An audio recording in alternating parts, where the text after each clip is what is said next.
بسم اللہ الرحمن الرحیم۔ تمام ناظرین و سامعین کو السلام علیکم ورحمۃ اللہ وبرکاتہ۔ الامینیہ آن لائن اکیڈمی کے تحت ہونے والے پروگرام تفہیم حدیث میں آپ کو خوش آمدید کہتے ہیں، اور کتاب الرقاق کی 6 حدیث پاک جو کہ بخاری شریف کی 6419 حدیث کریمہ ہے، اس پر انشاءاللہ آج ہم کلام کریں گے۔ اس حدیث کا باب امام بخاری نے یوں باندھا کہ جسے 60 سال کی عمر عطا کی گئی اس کے عذر کو اللہ نے ختم فرما دیا، اور باب کے ساتھ امام بخاری ایک آیت کریمہ کا ذکر فرماتے ہیں، چنانچہ فرماتے ہیں لقولہ، اللہ پاک کے اس فرمان کے سبب اولم نعمرکم ما یتذکر فیہ من تذکر وجاءکم النذیر، کہ کیا ہم نے تمہیں اتنی عمر نہیں دی تھی کہ جس میں کوئی نصیحت حاصل کرنے والا نصیحت کر لیتا اور تمہارے پاس ڈر سنانے والے بھی تشریف لائے تھے۔ یعنی اللہ تعالیٰ انسان کو جو عمر عطا فرماتا ہے، اور خاص طور پر جوانی کے بعد ایک جو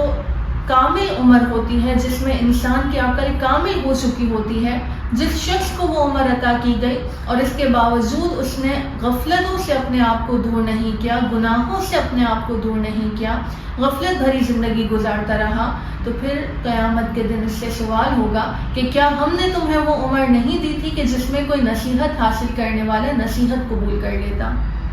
اور تمہارے پاس ڈر سنانے والے بھی تشریف لائے تھے۔ یعنی ہم پر اللہ تعالیٰ نے نبیوں کو بھی بھیجا، ہمارے درمیان اللہ نے اپنی کتاب کو بھی اتارا،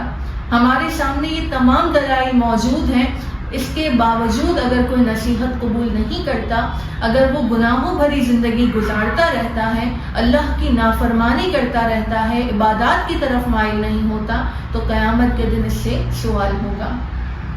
اسے پوچھا جائے گا کہ تمہیں جو یہ زندگی کی نعمت دی گئی، تمہیں جو یہ لمبی عمر کی نعمت دی گئی، اسے تم نے کہاں صرف کیا؟ لہٰذا ہمیں چاہیے کہ اگر اللہ نے ہمیں سمجھداری دی ہے، اگر اللہ تعالیٰ نے ہمیں بڑی عمر دی ہے، تو ہم اس کا شکر ادا کریں۔ عمر کے اس حصے میں ہم اللہ کی نافرمانی کے بجائے اللہ کی فرما برداری والے کام کریں، کیونکہ حدیث پاک کا مفہوم ہے کہ میری امت کی عمر اوسط عمر 60 سے 70 سال کے درمیان ہے، اور بہت کم لوگ ہوں گے جو اس سے آگے بڑھیں گے۔ تو جب 60 سال کی عمر کسی کو مل گئی تو اب اسے یہ سمجھنا چاہیے کہ اب میری زندگی کے آخری مراحل چل رہے ہیں، کسی بھی لمحے مجھے موت آ سکتی ہے، اور موت کے لیے ضروری نہیں کہ 60 سال کی ہی عمر ہو، اس سے پہلے بھی آ سکتی ہے، لیکن 60 سال کے بعد تو زیادہ امکانات ہیں کہ اب انسان کی عمر ختم ہوتی جا رہی ہے۔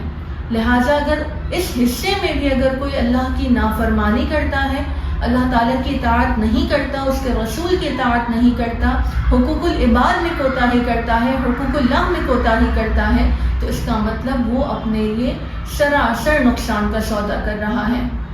اور حدیث پاک کی سند یوں بیان کی گئی، حدثنی عبد السلام بن مطہر، کہ حضرت عبد السلام بن مطہر حدیث بیان کرتے ہیں، حدثنا عمر بن علی، وہ کہتے ہیں کہ ہمیں حدیث بیان کی عمر ابن علی نے، عن معن بن محمد الغفاری، معن بن محمد الغفاری سے روایت کرتے ہوئے، عن سعید بن ابی سعید المقبری، حضرت سعید ابن سعید المقبری سے روایت کرتے ہوئے، عن ابی ہریرہ، اور وہ روایت کرتے ہیں حضرت ابو ہریرہ رضی اللہ تعالی عنہ سے، عن النبی صلی اللہ علیہ وسلم قال، اور وہ روایت کرتے ہیں حضور علیہ الصلوۃ والسلام سے کہ آپ نے فرمایا، اعذر اللہ الی امرئ، اللہ تعالیٰ نے اس کے عذر کو ختم کر دیا، اخر اجلہ، جس کی موت کو مؤخر کیا، حتی بلغہ 60 سنۃ، حتیٰ کہ اس کی عمر 60 سال کو پہنچ گئی۔ یعنی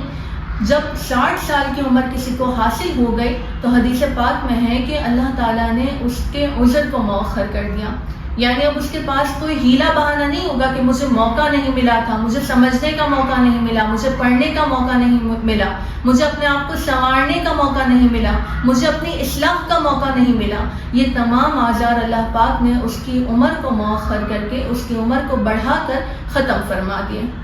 لہٰذا جس کی عمر بڑی ہو جائے، جسے 50-60 سال کی عمر تک اگر کوئی پہنچ جاتا ہے تو اسے چاہیے کہ اب وہ اپنی موت کی تیاری کرے، اب وہ اپنی آخرت کو بہتر بنانے کی تیاری کرے، کیونکہ قیامت کے دن وہ یہ عذر پیش نہیں کر سکے گا کہ میرے پاس موقع نہیں تھا۔ اللہ پاک نے اسے اس قدر موقع دیا کہ اس کی 60 سال عمر ہوئی، 60 سے زیادہ عمر ہوئی، تو اب اسے چاہیے کہ اس عمر کو اللہ کی اطاعت اور فرما برداری میں گزارے۔ ساتھ ہی ساتھ ہمیں اس حدیث پاک سے یہ پیغام بھی ملتا ہے کہ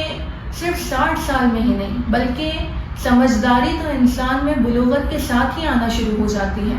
لہٰذا جیسے ہی کوئی سمجھداری کی طرف مائل ہو اسے چاہیے کہ وہ اپنی موت کو یاد کرے، اپنی موت کی تیاری کرے اور کسی بھی لمحے اپنی موت سے غافل نہ ہو۔ اللہ تبارک و تعالیٰ سے دعا ہے کہ وہ ہمیں صحیح طور پر موت کی تیاری کرنے اور اس کے تقاضوں کے مطابق عمل کرنے کی توفیق عطا فرمائے۔